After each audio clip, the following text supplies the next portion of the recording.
मन ही मन जपो और जीव नहीं रहना चाहिए। Cling Krishna cling cling Krishna cling cling Krishna cling cling Krishna cling cling Krishna cling cling Krishna cling cling Krishna cling cling Krishna cling cling Krishna cling. अच्छा, अब ध्यान करो भाई 15 मिनट। यहां मुझे देखो और नाम जब चालू रखो। कोई प्रकार की योगिक क्रिया हो तो घबराएगा नहीं। 15 मिनट ध्यान करो, 15 मिनट में अपना बंद हो जाएगी।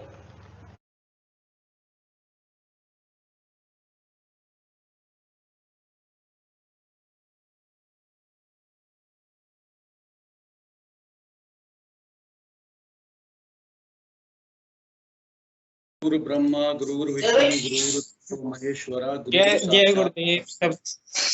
तस्मै श्री गुरुवे नमः। सभी गुरु भाई बहनों को बहुत बहुत जय गुरुदेव। सभी अपना माइक और कैमरा अभी अनम्यूट रखें।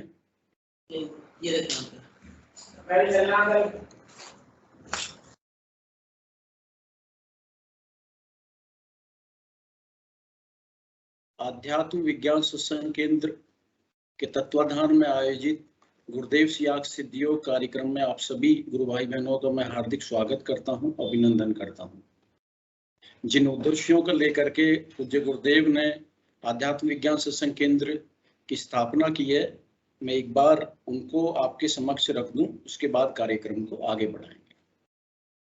समस्त विश्व के मानव कल्याण हेतु बिना किसी वर्ग, वर्ण, जाति, धर्म, राष्ट्रीयता एवं लिंग भेद के इस दिव्य आध्यात्म ज्ञान का प्रचार एवं प्रसार करना एवं समस्त विश्व में आध्यात्म विज्ञान सत्संग केंद्र स्थापित करना, विश्व के समस्त धर्मों के विकारों एवं आडंबरों से मानव मात्र को मुक्त करना एवं आध्यात्म के मूलभूत सार्वभौम सिद्धांत के अनुसार मन मंदिर में उस परम तत्व की प्रत्यक्ष अनुभूति एवं साक्षात्कार कराना, विश्व भर में वैदिक दर्शन की प्रत्यक्ष अनुभूति एवं साक्षात्कार करवाकर भौतिक जगत में विज्ञान की तरह सत्य प्रमाणित करना, विश्व कल्याण हेतु संपूर्ण विश्व में वैदिक मनोविज्ञान आध्यात्म विज्ञान की शिक्षा हेतु प्रबंध करना तथा वहीं के लोगों को इस ज्ञान का प्रशिक्षण देने योग्य बनाना, विश्व के सभी सकारात्मक स्त्री पुरुषों को शक्तिपात दीक्षा देकर चेतन करना तथा उन्हें अपने ही देश में इस ज्ञान के प्रचार प्रसार का अधिकार देकर मानव शांति का पथ प्रशस्त करना,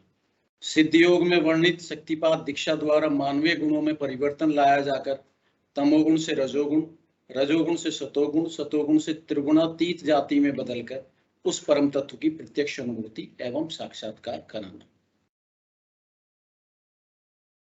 बड़ा ही पवित्र और दिव्य पूज्य गुरुदेव का ये मिशन है।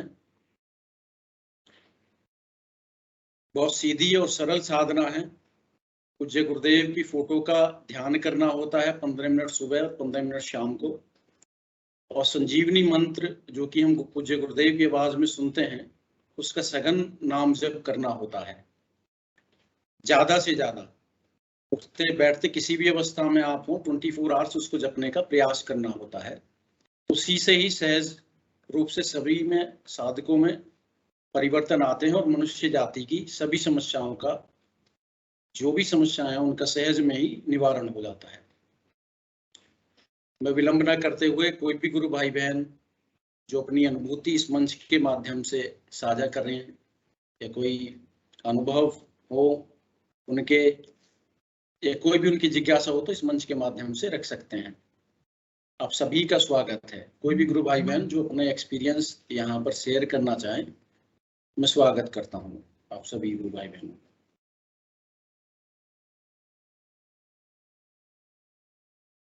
हम सभी पूज्य गुरुदेव का आदेश रहता है कि इस मंत्र के अलावा, इस संजीवनी मंत्र के अलावा जो कुछ भी अनुभव हो रही हैं चीजें वो हम सभी को बता सकते हैं, आपस में एक दूसरे के साथ शेयर कर सकते हैं। तो कोई भी गुरु भाई बहन इस मंच के माध्यम से अपनी बात रख सकते हैं।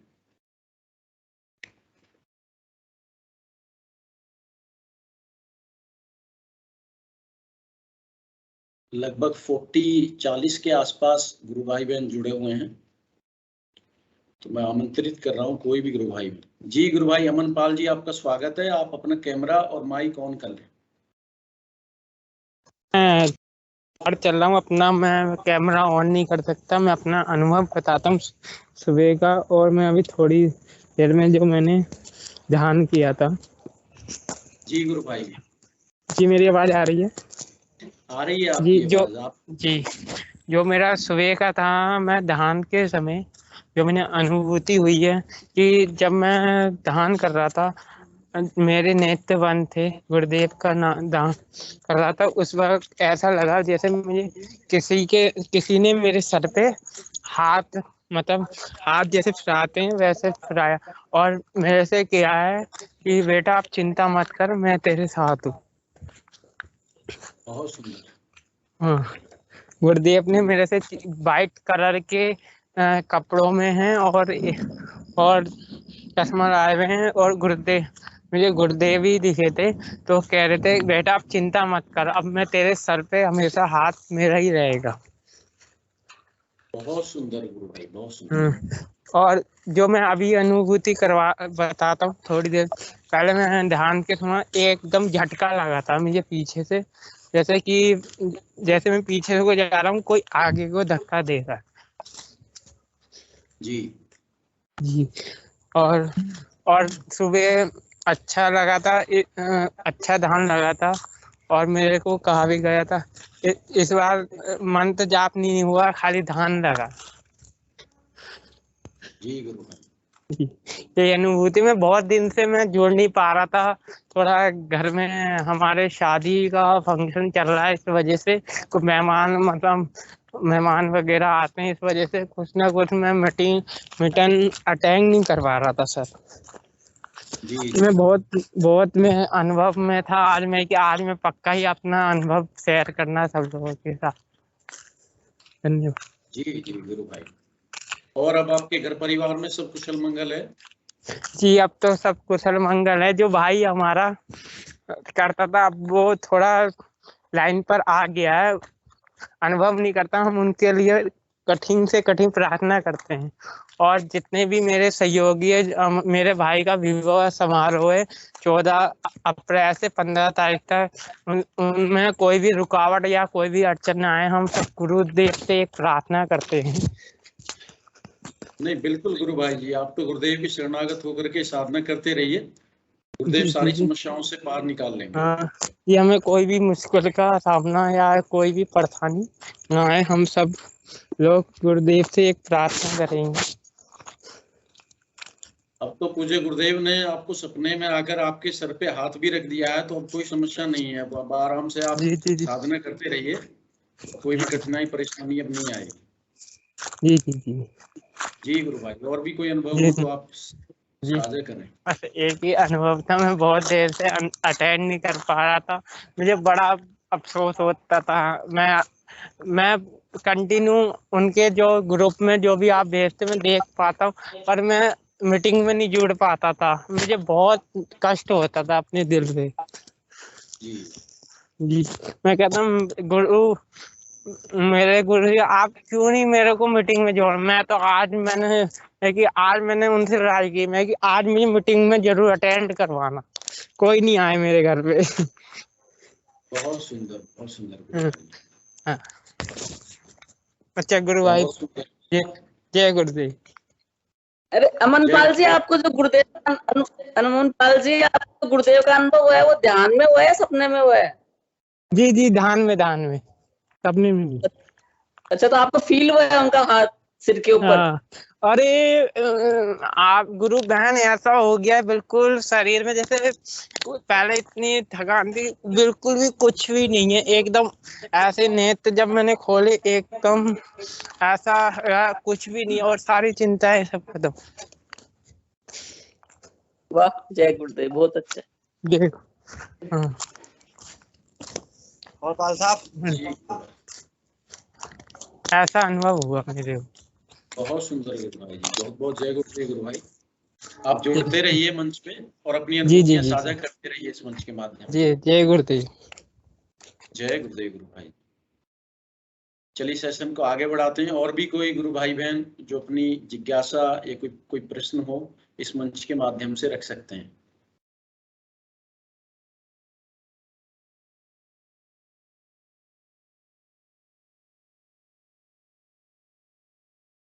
जब तक आप मन बनाइए कोई भी गुरु भाई बहन, मैं तब तक पूज्य गुरुदेव की वाणी पढ़कर आपको सुनाता हूँ।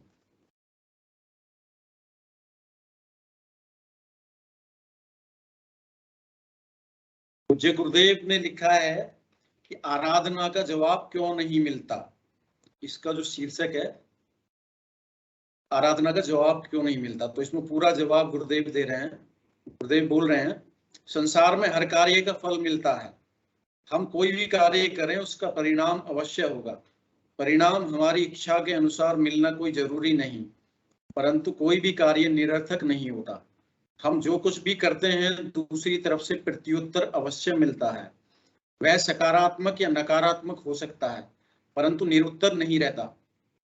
परंतु हम देखते हैं आध्यात्मिक आराधना का हमें कोई उत्तर नहीं मिल रहा है। हम काल्पनिक विश्वास से चाहे अपने आप कुछ भी मान लें, परंतु प्रत्युत्तर जैसी बात नहीं होती। भौतिक जगत में हम किसी की सेवा करते हैं तो उसके बदले हमें कुछ न कुछ मिलता है।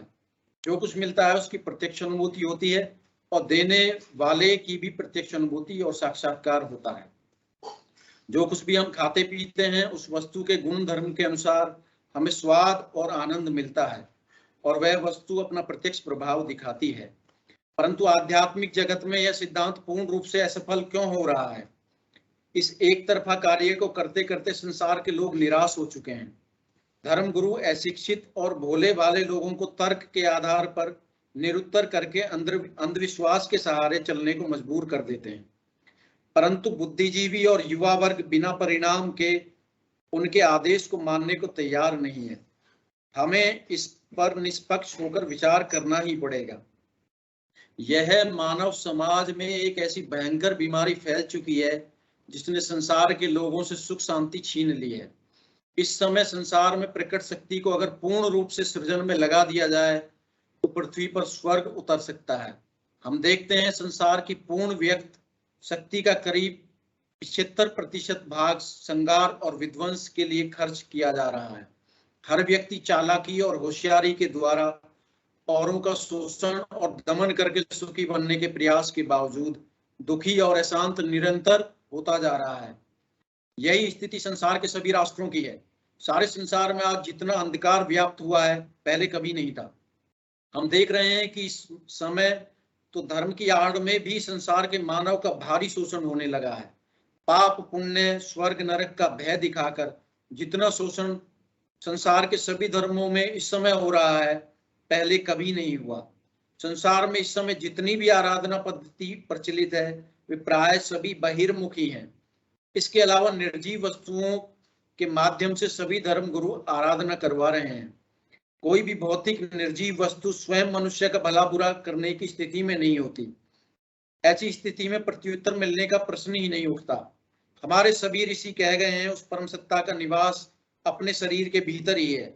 हमारे सभी धार्मिक ग्रंथ भी यही बात कहते हैं। अतः अंतर्मुखी आराधना के बिना काम बन नहीं सकता। यह आराधना भी कोई आसान कार्य नहीं है। वह परम सत्ता ऐसे भयंकर चक्रव्यूह को पार करने पर मिलती है जिसे पार करना अकेले जीव के लिए बहुत कठिन है। इस रास्ते पर चलने के लिए किसी भेदी संत सतगुरु की आवश्यकता होती है। भगवान राम और कृष्ण को भी गुरु धारण करना पड़ा था। इसके अलावा सभी संत गुरु की महिमा का गुणगान कर गए हैं। अगम लोक का भेद और रास्ता केवल गुरु कृपा से ही प्राप्त हो सकता है, और कोई रास्ता नहीं है। संत कबीर ने कहा है, कबीरा धारा अगम की सदगुरु दई लखाए, उलटता ही पढ़िए सदा स्वामी संग लगाए। राधा कृष्ण। कबीर ने तो यहां तक कह दिया, गुरु गोविंद दोनों खड़े किसके लागू पाव, बलिहारी गुरुदेव की गोविंद दियो मिला है। संतों ने उस परम सत्ता का स्थान स्पष्ट करते हुए कहा है, ज्यों नैनन में पूतली त्यों कालिक घट माही, मूरख लोग न जानी बाहर ढूंढन जाही। ज्यों तिल माही तेल है, ज्यों चकमक में आग, तेरा प्रीतम तुझ में जाग सके तो जाग। पुष्प मध्य जो वास है, व्याप रहा सब माही, संतो माही पाइए और कहूं कुछ नाही। चेतन गुरु की वाणी में जो प्रभाव और शक्ति होती है वह छिपी नहीं रह सकती। वही बात एक कथावाचक या उपदेशक बहुत ही अच्छे ढंग से कह सकता है, वह बहुत कर्णप्रिय लगेगी, परंतु उपदेश समाप्त होने के बाद उसका कुछ भी प्रभाव आप पर नहीं बचेगा, उस बात से आप में कोई परिवर्तन नहीं आएगा।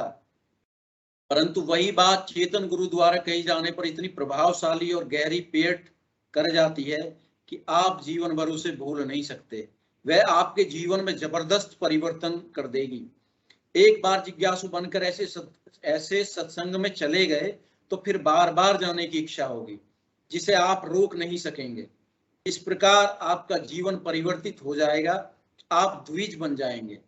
और अगर साधारण व्यक्ति जो अच्छा कथावाचक या उपदेशक हो, उसका उपदेश जीवन भर असंख्य बार आप सुने तो भी आपके जीवन में कोई परिवर्तन नहीं आवेगा। इस संबंध में कनाडा के टोरंटो चर्च के पादरी डॉक्टर O.J. स्मिथ ने एक जगह लिखा है, जब मनुष्य पवित्र आत्मा की शक्ति में से होकर आया हुआ वचन सुनता है तो वातावरण में एक विचित्र रहस्यपूर्ण शक्ति उपस्थित लोगों को प्रभावित करती है। और जब मनुष्य शारीरिक और दिमागी शक्ति द्वारा दिया हुआ वचन सुनता है तो वह रहस्यपूर्ण विचित्र वातावरण तथा प्रभाव अनुपस्थित रहता है। यदि आप वास्तव में आत्मिक जन हैं तो इन दोनों के अंतर को पहचान सकते हैं।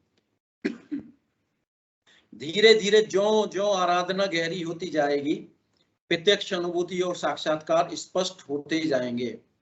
इस प्रकार जीव का विश्वास निरंतर अपनी ही अनुभूतियों के कारण पक्का होता चला जाएगा। ऐसी स्थिति में मनुष्य को प्रार्थना का सही उत्तर मिलना प्रारंभ हो जाएगा। ज्यों ज्यों रास्ता कटता जाएगा, आराधना में आनंद बढ़ता जाएगा। इस प्रकार जीव एक ही जन्म में परमानंद की स्थिति में पहुंच जाता है, क्योंकि तामसिक वृत्तियां ऐसे जीव के पास से ही नहीं गुजर सकती हैं। अतः ऐसे जीव से संपर्क करने वाले लोगों से भी उस सात्विक शक्ति की लहर दौड़ने लगेगी। इस प्रकार प्रथम आत्म जागृति ही कठिन है। जिस प्रकार एक दीपक के प्रज्वलित होने पर दीपों से दीप जलाने में कोई देर नहीं लगती, इसी प्रकार एक जलता दीपक असंख्य दीपक जलाकर संसार का अंधेरा खत्म कर सकता है।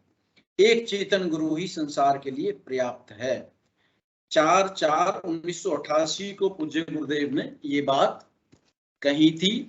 और स्पिरिचुअल साइंस जो ये पुस्तक है गुरुदेव की, उसमें पूज्य गुरुदेव ने ये बातें कही हैं। जी गुरु बहन क्रांति चौधरी जी, मैं आपका स्वागत कर रहा हूँ। हाँ जी, जय गुरुदेव। अभी आपने जो गुरुदेव का पढ़ा ना, उसमें जो कबीरदास जी वाला था ना, जिसमें वो बोलते हैं उल्टताई पढ़िए सदा, तो उस वाले वाक्य का कोई अगर अर्थ बता सके तो। कबीर जी वाला है ना जिसमें उल्टताई पढ़िए सदा स्वामी संग लखाए, से कुछ है शायद वो। इसका अर्थ पहले भी समझ में नहीं आता, ऐसा क्या है मतलब उल्टताई पढ़िए सदा। मैं एक बार इस पर प्रयास करता हूँ, गुरु कृपा से जो मेरे को इसमें प्रेरणा मिल रही है। इसमें कबीरदास जी ने कहा है, कबीरा धारा अगम की सदगुरु दई लखाए, उलटता ही पढ़िए सदा स्वामी संग लगाए। तो इसमें कबीरदास जी बोल रहे हैं कबीरा धारा अगम की, जो अगम लोक से जो धारा बह रही है, सदगुरु दई लखाए, उलटता ही पढ़िए सदा स्वामी संग लगाए। ये जो कुंडली शक्ति है, सुषुप्त अवस्था में जाकर के, सोई हुई अवस्था में ये मनुष्य योनि में जाकर के ठहर गई। ये सब जगह व्याप्त है, बट मनुष्य योनि में चेतन होती है। तो कबीरा धारा अगम की सदगुरु दई लखाए, उलटता ही पढ़िए सदा स्वामी संग पढ़ाए। धारा का उल्टा होता है राधा। तो जिस शक्ति को हम बाहर देवी के रूप में, राधा के रूप में पूज रहे हैं, कबीरदास जी ने उसको धारा जो है उलट करके जब उसका पढ़ना शुरू करेंगे तो उसका उल्टा हो जाएगा राधा। यहाँ पर जो है सहस्रार में भगवान कृष्ण बोल दीजिए, राधा और कृष्ण का मिलन कहा गया है।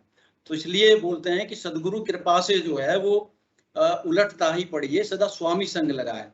ये राधा और कृष्ण का मिलन है। ये आपकी जो है कुंडली शक्ति चेतन होकर के 7 चक्रों का भेदन करके, या सहस्रार में पूज्य गुरुदेव बोलते थे कि ईश्वर का निवास स्थान है।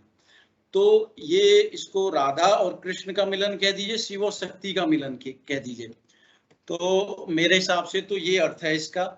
बाकी और भी कोई गुरु भाई बहन जो इस पर अपना प्रकाश डाल सके तो मैं आमंत्रित कर रहा हूँ।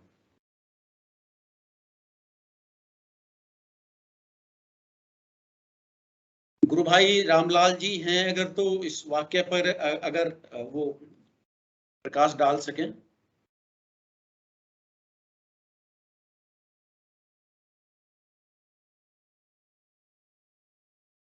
जी गुरु बहन विजय लक्ष्मी गुरु बहन, अगर आप कुछ बोलना चाह रही हैं तो आप रख सकते हैं मंच के माध्यम से अपनी बात। जी जय गुरुदेव जी। नहीं गुरु भाई, मुझे कुछ नहीं बोलना, वो गलती से स्पीकर ऑन है। जी जी जी।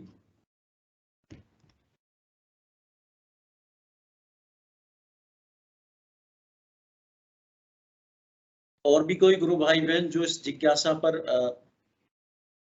जो ये कबीरदास जी का जो दोहा है इस पर कोई प्रकाश डालना चाहें तो गुरु बहन क्रांति जी, मेरे हिसाब से तो यही है कि सदगुरु की कृपा से जो है ये कुंडली शक्ति चेतन होकर के आत्मा और परमात्मा का मिलन हो जाता है। तो ये अच्छा। मुझे इसका अर्थ समझ में आ रहा है जी। ठीक है, जय गुरुदेव। जय गुरुदेव। और भी कोई गुरु भाई बहन जो इस मंच के माध्यम से अपनी जिज्ञासा या कोई प्रश्न हो तो रख सकते हैं।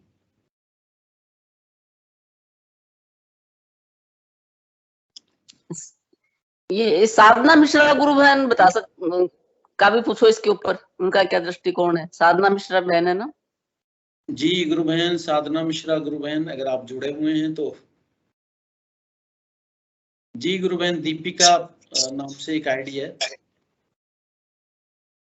जय गुरुदेव। जय गुरुदेव गुरु बहन। हाँ, ये इस दोहे के लिए मैं कुछ बताना चाहती हूँ जो मुझे समझ में आया। जी लास्ट वाली लाइन का जो है कि उलटता ही पढ़िए सदा स्वामी संग लगाए, तो धारा शब्द को जैसे राधा पढ़ के और स्वामी, उनके स्वामी श्री कृष्ण जी, उनको साथ में जोड़ के और इस मंत्र को पढ़ना है, ये मुझे समझ में आया। तो राधा कृष्ण राधा कृष्ण। जी जी जी गुरु बहन। जय गुरुदेव। जय गुरुदेव जय गुरुदेव गुरु बहन। क्या बताया कि मतलब राधा कृष्ण, इनका समझ नहीं आया। दीपिका जी ने क्या बताया, वापस बताएंगे एक बार? हाँ दीपिका जी गुरु बहन एक बार फिर से बता दीजिए। हाँ, जय गुरुदेव। जो लास्ट वाली लाइन है, उलटता ही पढ़िए सदा स्वामी संग लगाए, तो उलटता ही का मतलब वो जो धारा, लास्ट में जो धारा शब्द आया था पहले वाले अंतिम शब्द, उसको राधा पढ़ेंगे और स्वामी संग लगाए, तो राधा जी के जो स्वामी थे कृष्ण भगवान, उनका भी नाम साथ में लगाना है। तो राधा कृष्ण ये मंत्र उन्होंने बताया है, कबीरदास जी ने ये बताया है। इस तरीके से उस मंत्र को पढ़ना है। उलटता ही पढ़िए सदा स्वामी संग लगाए, स्वामी का नाम भी संग में लगाना है और ये इस मंत्र को ऐसे पढ़ना है, राधा कृष्ण राधा कृष्ण राधा कृष्ण। जी गुरु बहन। जय गुरुदेव। जय गुरुदेव। साधना मिश्रा गुरु बहन आपका स्वागत है। आप भी इस जो दोहा है इस पर आप प्रकाश डाल सकते हैं।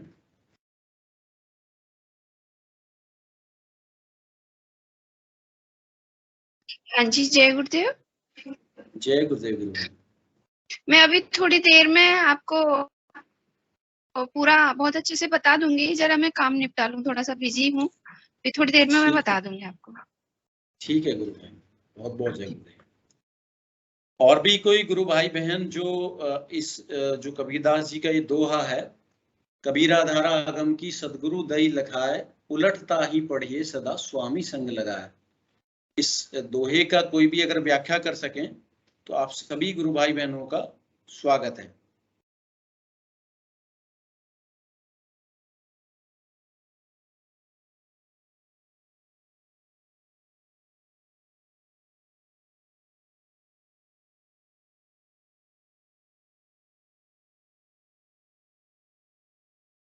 पीके सिंह जी गुरु भाई जुड़े हुए हैं। पीके सिंह जी गुरु भाई अगर आप इस दोहे के ऊपर कुछ प्रकाश डाल सकें तो।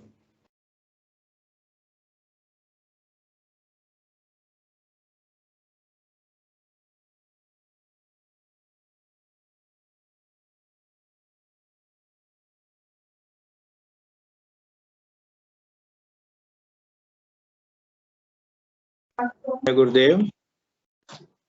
जय गुरुदेव गुरु भाई जी। जय गुरु। मैं काम कर रहा था, मैं दोहे को सुना नहीं, थोड़ा दोहा सुनाए फिर से मुझे प्लीज।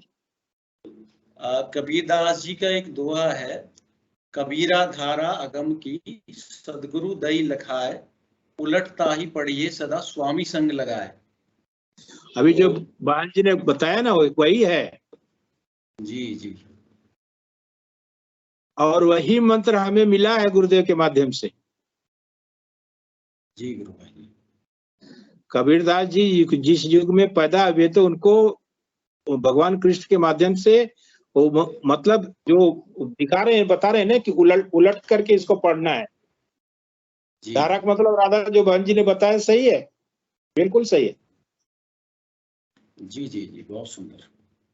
और वही मंत्र गुरुदेव ने हमें संजीवनी मंत्र के माध्यम से दिया है। बिल्कुल राधा और कृष्ण का जो समावेश है मंत्र में।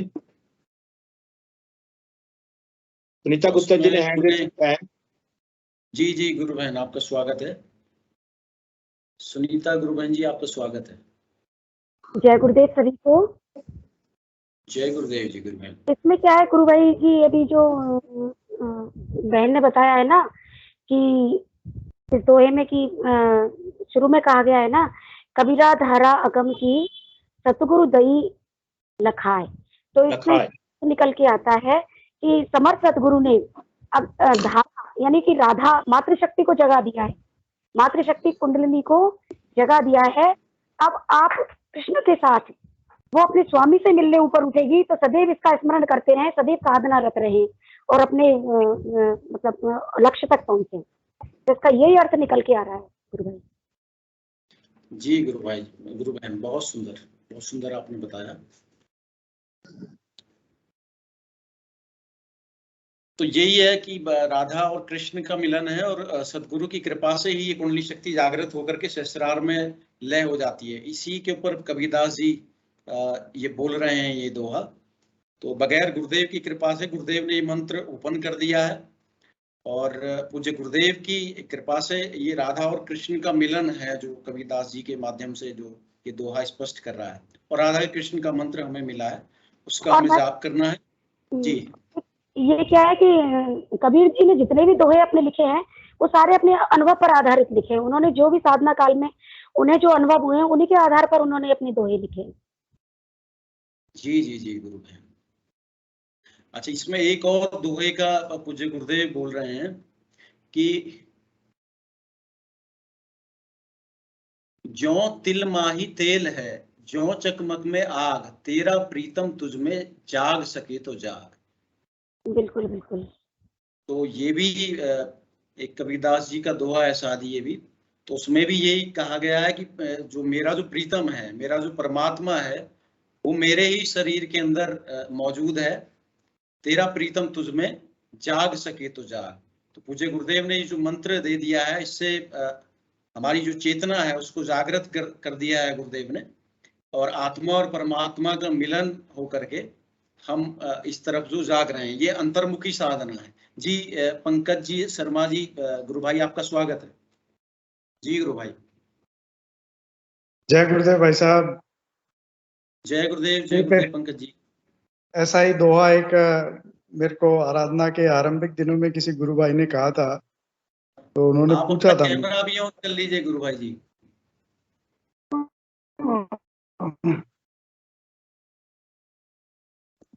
हाँ भाई साहब, मैं कह रहा हूँ ऐसा ही एक दोहा पहले मुझे आराधना के आरंभिक दिनों में किसी गुरु भाई ने पूछा था, तो मैं साझा करूंगा आपके साथ और फिर मेरा एक मन का विचार भी रखूंगा।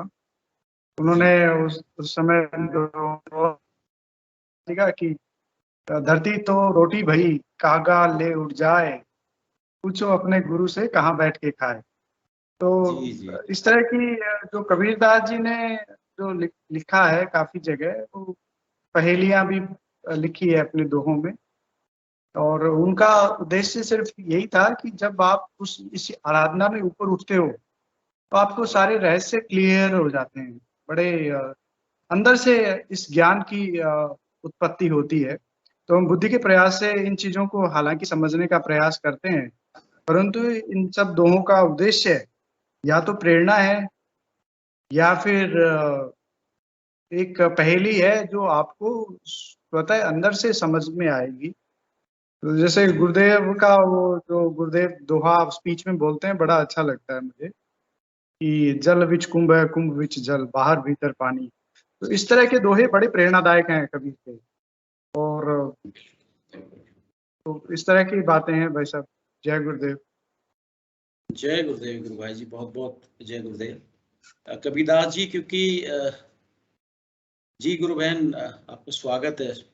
हाँ जी, हाँ तो अभी कबीरदास जी की बात चल रही है, तो मेरे को बचपन में जब हम छोटे थे तो क्लास में एक दोहा था ना कि गुरु गोविंद दोनों खड़े काकेला को पाए, बलिहारी गुरुदेव की गोविंद दियो बताए। तो हम छोटे थे, अब टीचर भी नहीं बताते थे कि भाई गुरु का मतलब यहाँ क्या है, और हम सोचते थे कि ये गुरु को भगवान से बड़ा बता रहे हैं, और ये जो अपने गुरु है स्कूल के टीचर को गुरु समझते थे कि भाई ये तो कभी भगवान के बारे में कुछ मतलब बताते नहीं कौन सा रास्ता है क्या है। तो मतलब ये बहुत लेट समझ में आया, यहाँ गुरु का मतलब सदगुरु से है, तो ये बहुत देर से समझ में आया। स्कूल के टीचर्स का अर्थ समझा नहीं पाते थे, वो भी उसी गुरु को बताते थे जो स्कूल के टीचर होते हैं ना, कि इसका मतलब यहाँ गुरु वही है जो स्कूल टीचर होते हैं अपने। तो ये बताना चाह रही हूँ मैं कि बच्चों को भी मतलब एक्सप्लेनेशन ढंग से हो नहीं पाता स्कूल्स के अंदर।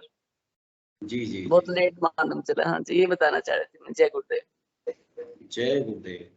पूज्य गुरुदेव ने तो बिल्कुल प्रत्यक्ष कर दिया। जो भी कबीरदास जी ने के जितने भी दोहे हैं, आप देखिए पूज्य गुरुदेव की जो साधना हम सब कर रहे हैं, तो वो सारे अनुभव गुरुदेव त्याग सिद्ध योग के साधकों को हो रहे हैं। वो सहज रूप से पूज्य गुरुदेव ये सारे अनुभूति करवा दे रहे हैं। और पूज्य गुरुदेव ने, जैसा आप स्कूल मास्टर की आपने बात की, तो पूज्य गुरुदेव भी बोलते थे कि भाई मेरे बेटे को मैंने मेरे पास जब मेरे को ये आध्यात्मिक शक्ति प्राप्त हो गई, तो बड़े बुजुर्ग लोग आकर के जो है नमस्कार करते थे। तो पूज्य गुरुदेव के जो पुत्र हैं उनको अजीब लगता था कि भाई उम्र में जो बड़े हैं और पूज्य गुरुदेव को जो नमस्कार कर रहे हैं। तो तब उन्होंने पूछा था गुरुदेव से कि भाई ये क्या कर रहे हो बाबूजी आप। तो फिर गुरुदेव ने बताया कि भाई देखो, ये मेरे को नहीं झुक रहे हैं, ये तो मास्टर है जिसको आप स्कूल में जो पढ़ा रहा है आपको। उन्होंने भी कुछ इसी तरीके का तर्क रखा था गुरुदेव के सामने। वो बोले पुत्र उनके कि भाई वही चीज है, वो तो बोलने का फर्क है। फिर पूज्य गुरुदेव बोलते हैं कि मैंने एक चुंबक का टुकड़ा जो है वो एक लोहे को पकड़ा और एक चुंबक सामने रखी, और जैसे ही चुंबक को सामने रखा लोहे के, तो लोहे को उसने खींच लिया। तो फिर पूछा उनसे कि भाई ये बताओ कि ये क्या था। ये तो गुरुत्वाकर्षण है। तो फिर पूज्य गुरुदेव बोलते हैं कि ये भी मेरे अंदर, क्योंकि मेरे को दोनों सिद्धियां प्राप्त हो गई, पूज्य गुरुदेव मेरे में ये जो गुरुत्वाकर्षण पैदा हो गया, इसके सामने झुकते हैं, मेरे सामने नहीं झुकते हैं। तो ये पूज्य गुरुदेव ने बोला, क्योंकि गुरुदेव तो परम सत्ता है। वो बड़ा ही अद्भुत और दिव्य दर्शन है गुरुदेव का, किस तरीके से, और अंतर्मुखी साधना है ये। जितना आप इसको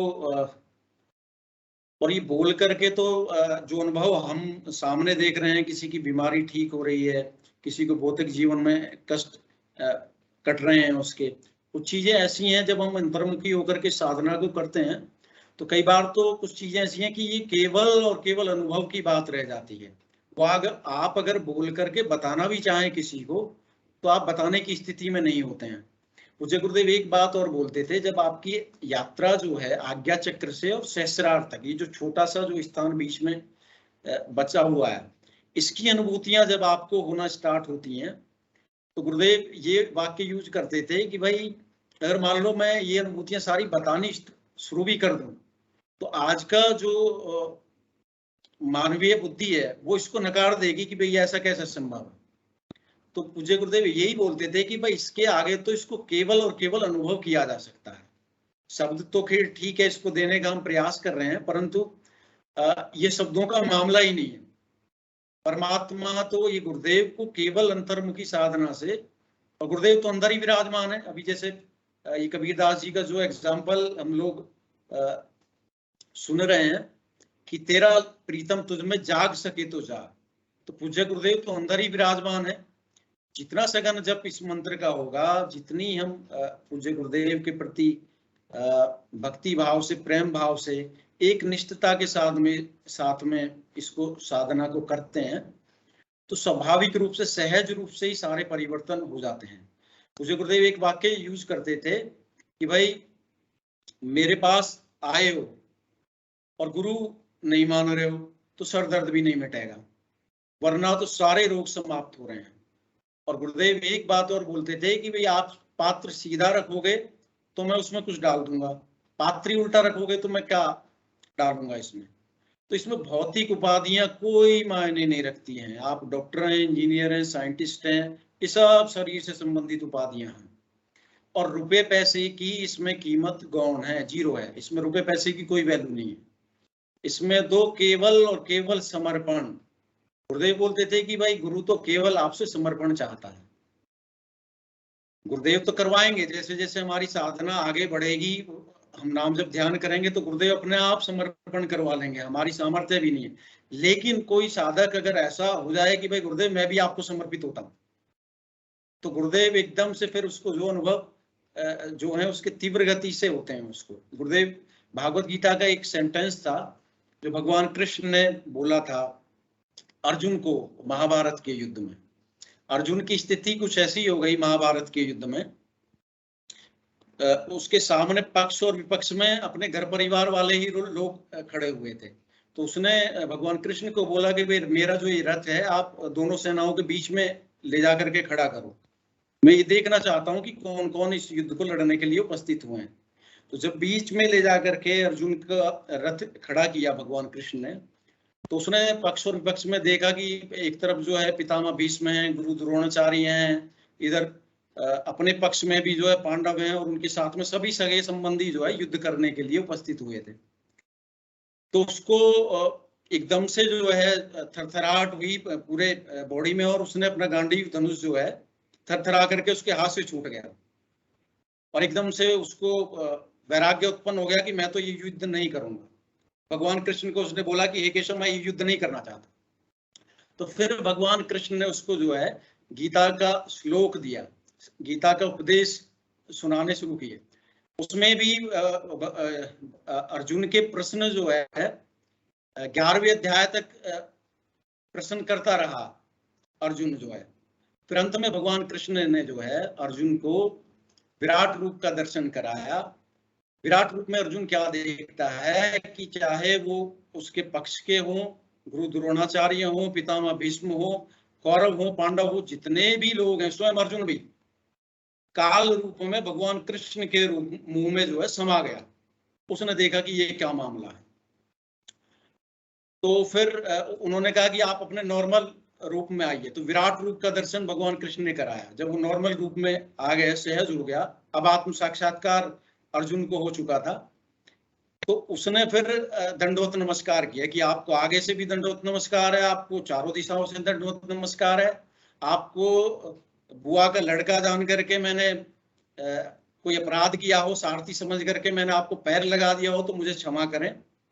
अब आप कृपया मेरा मार्गदर्शन करें कि आप इस अवस्था में हैं कौन।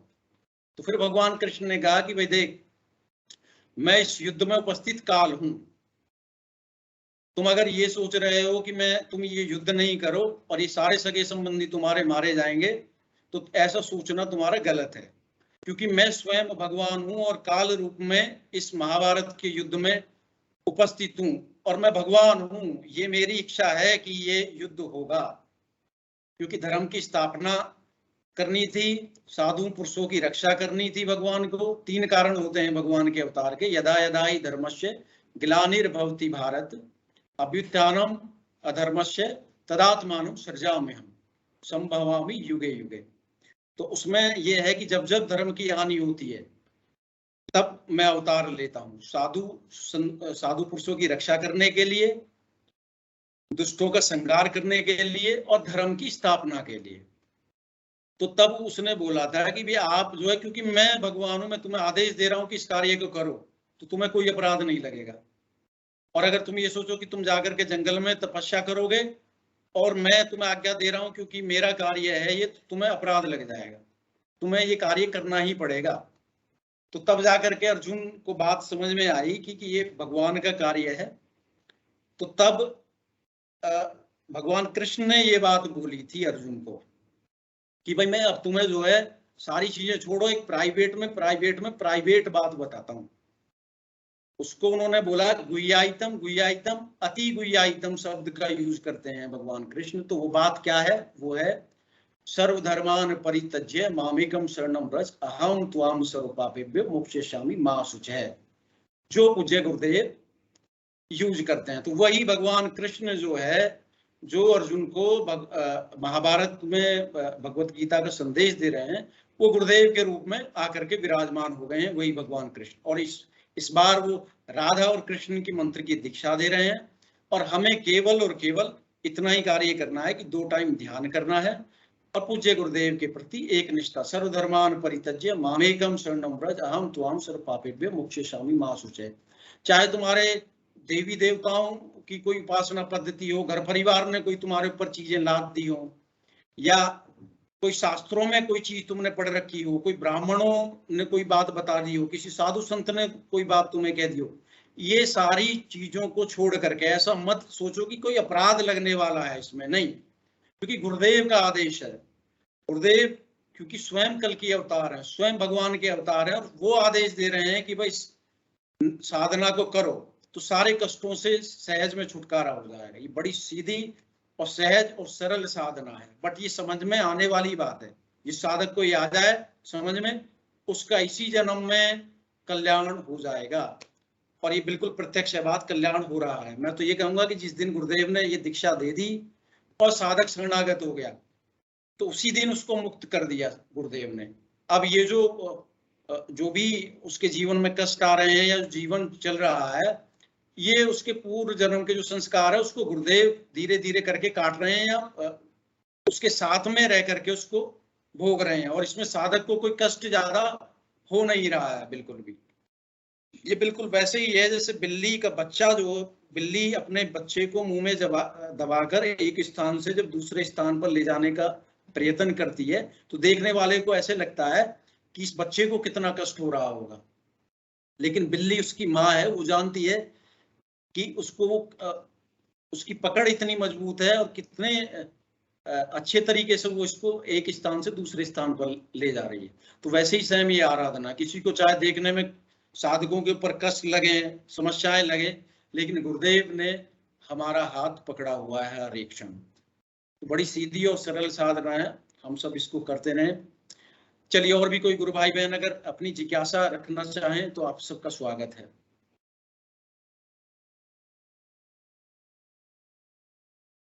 अगर कोई नहीं रखना चाह रहे हैं तो सेशन को पूज्य गुरुदेव के श्री चरणों में समर्पित करते हैं।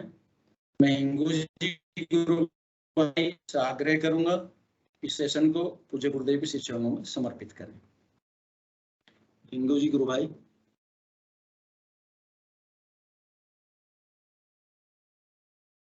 हिंगू जी, पीके सिंह जी गुरु भाई, मैं आपसे आग्रह करूंगा कि आप इस सेशन को गुरुदेव के श्री चरणों में समर्पित करें।